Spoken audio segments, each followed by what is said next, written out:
kutafuta hawawezi kuja. Ni kweli huwezi kufanya biashara ya majeneza ukiwa damp. Hizi biashara haziendi, hazi pamoja. Ila mwokota makopo akiwa yuko karibu na dampo atapiga hela. Kwa nini? Sababu yuko eneo sahihi, yuko right place, yuko kwenye eneo sahihi. Sasa akili yako wewe unafikiri kuna vitu unafikiri na huko kwenye njia. Kuna mahali lazima unatamani kwenda, lakini lazima uwe na watu fulani. Wewe ukaniambia wewe ni pastor na marafiki zako kabisa, marafiki zako kindaki ni majambazi, marafiki zako kindaki ni walevi, marafiki zako kindaki, yaani ukitazama vitu wanavyofanya haviendani hata na kile ambacho unafanya.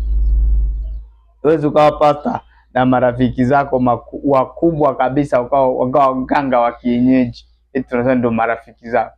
Ni vitu vili difa, haviwezi tembea pamoja.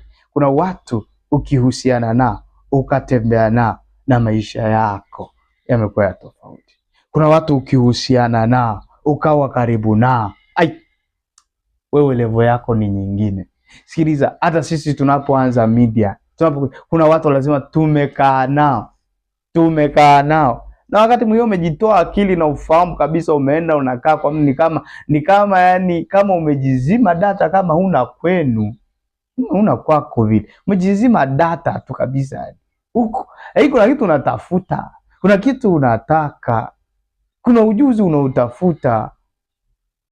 Hiyo ndio akili kama wana wa Isakari, watu wenye kuzijua nyakati. Ninakuombea katika jina la Yesu, hiyo iwe juu yako, in the mighty name of Jesus. Mgeuzwe na kufanywa upya akili zenu. Unaweza ukafunga 40 kama Yesu mama, na ukawa na akili zile.